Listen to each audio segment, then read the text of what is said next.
Hey folks, welcome back to the channel. My name is 3-Chord Dave and today we're talking about the Epiphone Casino.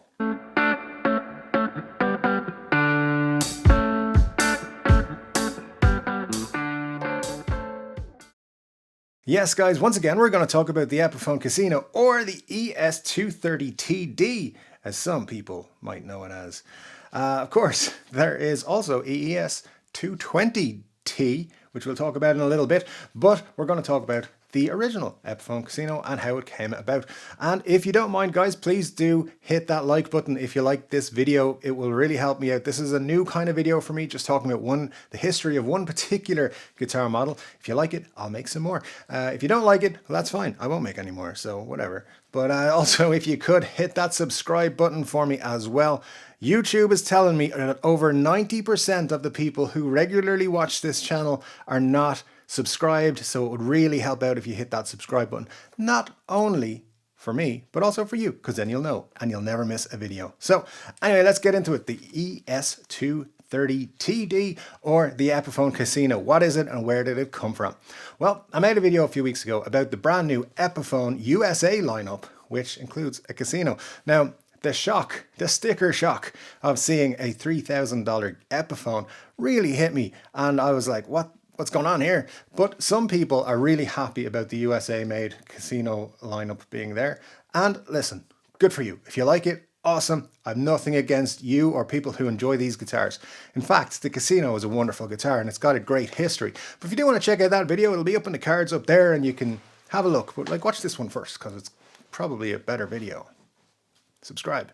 So yes, we had two versions, a two pickup version and a single pickup version, which we will talk about in a few minutes.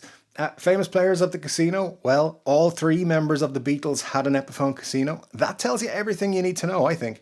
Keith Richards, he also had one. I've seen The Edge play one. Noel Gallagher's played one. I've seen Radiohead with them. I've seen Brendan Benson with them. Gary Clark Jr., the big fat at the Casino. So lots and lots of people love them. Now what is it? It's a hollow body guitar, similar to the ES335 from Gibson. In fact, let's take it a little bit further. So in 1957, Epiphone was purchased by Gibson and they had a plan. So the president of Gibson, Ted McCarthy, he wanted to expand his dealer network. And the reason being, Gibson had some exclusive contracts with dealers to take their guitars, and they were not allowed to sell Gibson guitars to other retailers for them to sell, which caused a problem for Gibson because some of these exclusive deals were quite wide-ranging, and it meant you might have one guitar or music shop in an entire state in the US that could sell Gibsons and nobody else. So you could live 400 or 500 miles away from your nearest Gibson dealer and there was no internet. Sweetwater hadn't even been thought of. So it wasn't happening.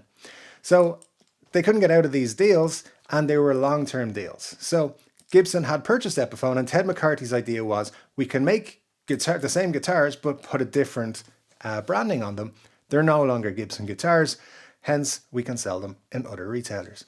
And that's exactly what they did. And nothing embodies that any better than the Casino, because in 1959, Gibson came out with the ES330, completely hollow body guitar. It's very similar to the ES335, but completely hollow instead of having the center block. So that was 1959, but in 1961, the Epiphone Casino dropped and was much more widely available. Now what that meant was, essentially, these guitars were exactly the same. In fact, the only difference discernible from the 1961 versions of these guitars is that one of them had Gibson on the headstock and one of them had Epiphone. And one of them was a little bit cheaper. So the only accurate pricing I can find is from 1963, where an ES330 would cost you $290. But if you wanted the Epiphone Casino, you would only pay $275. So $15 was the value that they placed on the Gibson name above the Epiphone name.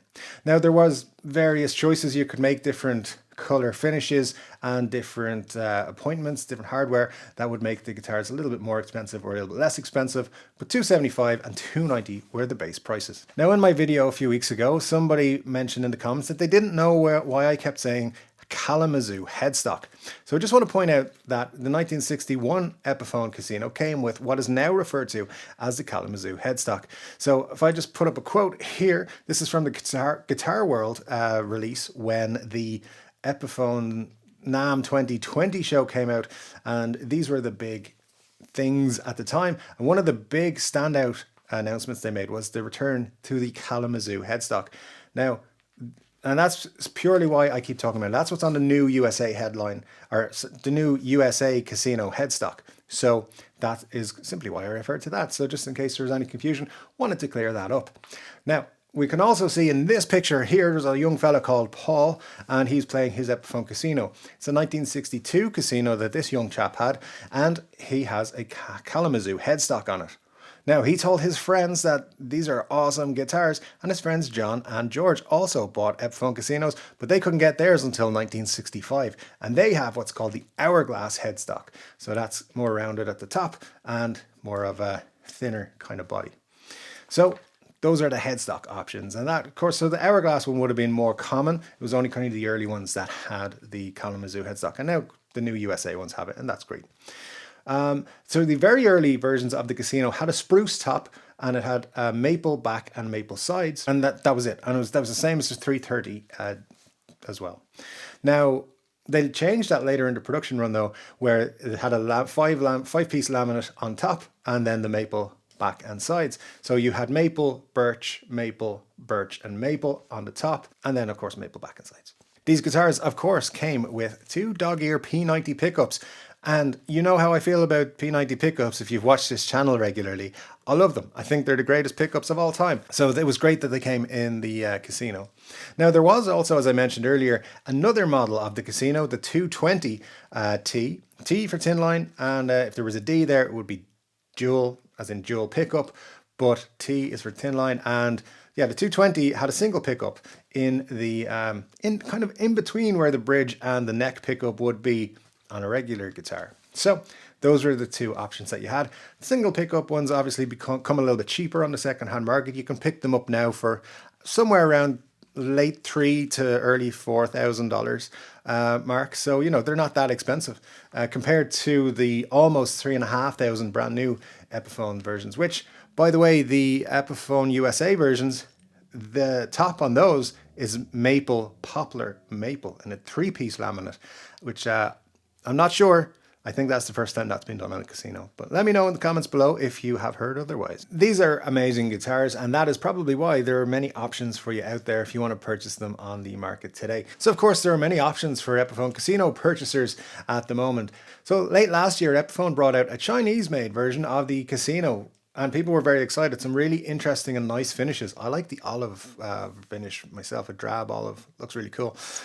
Those come in on Thomann.com at €459. Now, quite a difference to step up to the USA made, which is essentially a Gibson guitar with an Epiphone headstock put on it for just over €3,200. Now, those are quite big price differences. Are they much better guitars? I don't know. I haven't got my hands on either of them yet. But the thing is, if you want an Epiphone Casino that's made in the USA, awesome. You can buy it and it's there for you now as an option. And it's not a limited edition. It's going to be there for a long time. If you want to pick up an Epiphone Casino in a budget range, it's there for you too. It's €459 and they look fantastic. In fact, I would argue that they look a little bit more authentic, despite the finishes being new. The hardware and everything is a little bit more authentic than the more expensive version. That's just my opinion. And guys, the other thing I would like to say is that there's also the vintage version. So of course, reverb.com is where I go to check out my vintage guitars. And yeah, listen, the prices are a bit more expensive for the vintage ones, as you would expect. But anywhere from about $3,500 up to about $7,000 or $8,000 is where you would start negotiating if you found one that you really, really liked. And anyway, guys, that is it for today. Thank you very much for joining me just to chat about the Epiphone Casino. If you like this video where we talk about the history of guitar models or companies or just guitar related business in some way, let me know by hitting that like button, and don't forget to subscribe to the video. That would be super cool, and I'll make more of these videos in the future. Anyway guys, thanks for joining me today. It has been a pleasure, and I'll be back on Wednesday. Until then, cheers.